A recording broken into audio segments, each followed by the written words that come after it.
सभी गुरुजनों, माता बहन, भाई बंधु को मेरा सादर प्रणाम।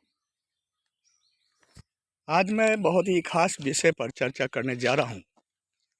वो विषय है जो हमारे परिवार का विकास क्यों रुक जाता है और हमारे परिवार का विकास कैसे हो, उसके बारे में मैं कुछ अपना विचार प्रस्तुत कर रहा हूँ।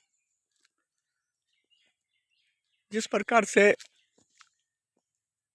दो पहिए के सहयोग से वाहन जो है मंजिल तक पहुंचा देता है, दो पहिए के बिना कोई भी वाहन एक जगह से दूसरी जगह नहीं जा सकता। दो पहिए के सहयोग से ही चलता है। उसी प्रकार से किसी भी परिवार का विकास तभी हो सकता है जिस परिवार में स्त्री पुरुष दोनों मिल करके एक साथ कदम से कदम मिला करके चलेंगे, तब ये विकास हो सकता है। लेकिन हम लोग कहीं ना कहीं गलती कर देते हैं, जिसके कारण भयंकर परिणाम हमको भुगतना पड़ता है। जैसे कि जितनी ही आमदनी होती है उसी के हिसाब से हमें परिवार को चलाना चाहिए, उसमें कुछ बचाना चाहिए। लेकिन हम लोग ऐसा नहीं करते हैं, जिसके कारण अनेक समस्या खड़ी हो जाती है। साथ ही जब हमारे बच्चे शिक्षा ग्रहण करते रहते हैं, उस समय माता पिता की दोनों में से किसी से चूक हो जाती है, जिसके कारण बच्चे गलत रास्ते पर चले जाते हैं।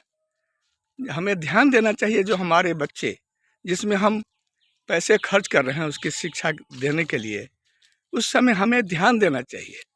हो सकता है यदि पुरुष बाहर नौकरी कर रहा है, उनकी माता जो है घर पर है, तो उनका दायित्व बनता है जो हमारा बच्चा जिसमें हम पैसे खर्च कर रहे हैं वह सही राह पर चल रहा है कि नहीं, उसके बारे में ध्यान रखना चाहिए। यदि हम उसके बारे में हमें पता लगता है, हम यदि छुपाते रहते हैं, तो हमारा बच्चा जो है एक दिन सचमुच में बहुत ही गलत राह पर वो चला जाता है, जिसके कारण जो है हमें बहुत सी परेशानियों का सामना करना पड़ सकता है। तो इन बातों पर ध्यान देना चाहिए। और बच्चे जब गलती करते हैं उस समय स्त्री पुरुष यानी माता पिता दोनों का दायित्व बनता है। दोनों अपने का कर्तव्य है कि अपने बच्चों पर ध्यान दें, जो हमारा बच्चा सही राह पर चल रहा है कि नहीं। यदि हम ऐसा नहीं करते हैं तो हमारा बच्चा एक दिन हमारे परिवार के लिए तबाही का कारण बन जाएगा। दोस्तों, हम यदि बच्चा गलती करता है तो स्त्री पुरुष यानी माता पिता दोनों अपने बच्चे को जो है सही राह पर चलने के लिए कहना चाहिए। दोनों को एक साथ मिल करके कहना चाहिए, तब ये बच्चा को डर लगेगा, तब ये बच्चा सही राह पर चलने का प्रयास करेगा।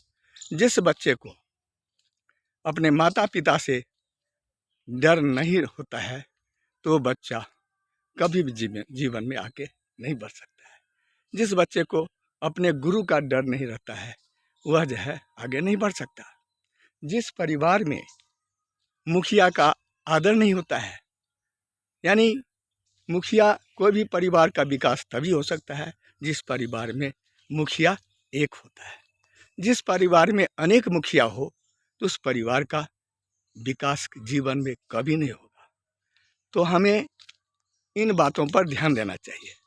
लेकिन अधिकतर परिवार में इस तरह की जो है बहुत सी कमियां हैं, जो कहीं जो है पिता अपने बच्चे की गलती को छुपाने में लग जाते हैं। हाँ, एक बार गलती किया, चलो समझा बुझा करके, बार बार गलती कर रहा है तो यदि पिता उसको समझाने का प्रयास करता है तो माता अपने बच्चे को समर्थन करने में लग जाती है। जिससे बच्चे का मनोबल और भी बढ़ जाता है, गलती करने के लिए और भी उतावला हो जाता है। लेकिन माता या समर्थन करने वाले पिता वे ये नहीं जानते हैं कि हम जिसको समर्थन कर रहे हैं वही बच्चा हमारे लिए तबाही का कारण बनेगा। वे नहीं ऐसा सोचते हैं, इसलिए इस पर जो है ध्यान देना चाहिए। जानते हैं जिस प्रकार से मिट्टी का बर्तन जब कच्चा होता है उस समय हम उसके आकार को बदली कर सकते हैं। जब उसे पका दिया जाता है, कुम्हार जब उस बर्तन को पका देता है तो जैसा आकार बना करके उस बर्तन को पकाता है, फिर आकार को हम बदली नहीं कर सकते। उसी प्रकार से जब बच्चा छोटा रहता है उस समय हम जिस राह पर चलाने का प्रयास करेंगे उसी रास्ते पर वह चलेगा। उस पर ध्यान रख देना पड़ेगा। यदि हम ध्यान नहीं देंगे तो आपको झूठ मूठ का आपसे पैसे लेते रहेगा और कभी किसी बहाने पैसा खर्चा करेगा, कभी किसी बहाने आपसे पैसा डिमांड करेगा और ऐसा हो जाएगा, उसकी आदत इतनी खराब हो जाएगी तो पूरे जीवन जबकि वह कमाते भी रहेगा फिर भी आपसे डिमांड करते रहेगा। कोई ना कोई समस्या लेकर के आपको जो है आपके सामने में खड़ा हो जाएगा। आपको चाहे कुछ भी हो, आप बीमार से क्यों ना तड़प रहे हो, आप किसी भी परेशानी में क्यों ना हो, आप को ऋण क्यों ना लेना पड़े, इसका उसे कोई परवाह नहीं है। ऐसे बच्चे माता पिता के बारे में जो है कुछ नहीं सोचते हैं, सिर्फ उनका जो है अपना उल्लू सीधा होना चाहिए। तो आइए, यदि खुशहाल परिवार बनाना है तो इन बातों पर ध्यान देना है, नहीं तो एक दिन ऐसा होगा जो एक परिवार से अनेक परिवार प्रभावित हो जाएंगे और पूरे परिवार में अशांति ही अशांति हो जाएगी। और अशांति होने से वहाँ पर जिस परिवार में अशांति है वहाँ पर लक्ष्मी का वास नहीं होता है, इस परमात्मा का वास नहीं होता है, वहाँ पर अप्रिय घटना घटने की संभावना बनी रहती है। तो आइए, यदि इनसे बचना है तो इस पर ध्यान दीजिए और खुशहाल परिवार का निर्माण करने में सहयोग दीजिए। धन्यवाद।